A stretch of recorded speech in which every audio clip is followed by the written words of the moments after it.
Chaque individu possède en moyenne de 100 000 à 170 000 cheveux. Ils poussent sur le crâne d'environ 1 cm par mois. Le rôle des cheveux est d'abord de protéger la tête.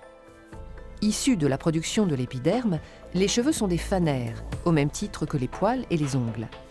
Ils sont composés en majorité de 90% de protéines, kératine et mélanine, et de 10% d'eau, de lipides et d'oligo-éléments. Ils s'insèrent dans le cuir chevelu un peu obliquement, par groupe de 2 ou 3, dans ce que l'on appelle le follicule pileux. Un peu comme une plante, les cheveux sont constitués de 2 parties. Une racine, le bulbe pilaire, qui est sous la peau, et la tige pilaire, qui est la partie visible. La racine, en forme de bulbe d'oignon évasé dans sa partie inférieure, enserre la papille dermique richement vascularisée. C'est là que les cellules se multiplient grâce aux apports en oxygène, en substances nutritives et sels minéraux transportés par les capillaires sanguins. La tige pilaire est constituée de 3 couches concentriques de cellules.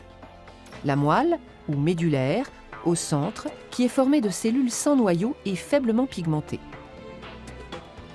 Le cortex, ou écorce, composé de cellules riches en kératine et en pigments qui lui confèrent la plupart de ses propriétés physiques et mécaniques. La cuticule, couche externe entièrement kératinisée, composée de cellules aplaties qui se superposent comme les tuiles d'un toit. Elle protège le cheveu des agressions externes et maintient un taux d'hydratation satisfaisant. Elle est indispensable à la bonne santé du cheveu. Les 3 couches sont entourées par 2 gaines et par une substance amorphe, la membrane vitrée. Ce sont les cellules du tiers inférieur du follicule pileux qui produisent la kératine, composante essentielle du cheveu. La kératine est une protéine riche en soufre. Elle est insoluble, fibreuse, rigide, à la fois très résistante et très souple. Les cheveux ne poussent pas continuellement, mais selon un cycle évolutif en 3 phases qui peut varier selon l'individu, son âge et les saisons. La phase anagène est une période de croissance et de pousse d'une durée approximative de 3 à 6 ans.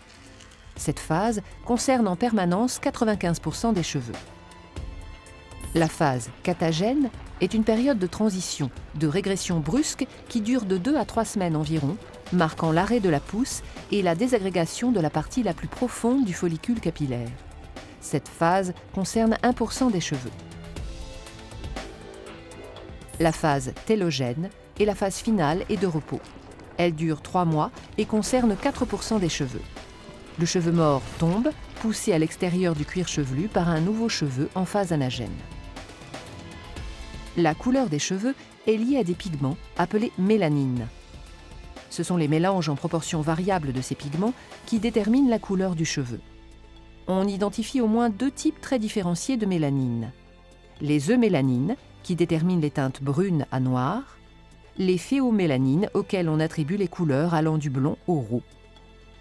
L'apparition des cheveux blancs au cours du vieillissement s'explique par la diminution du taux de mélanocytes, cellules produisant les mélanines. Ils poussent plus vite en été qu'en hiver, la nuit que le jour, et les cheveux des femmes croissent plus rapidement que ceux des hommes.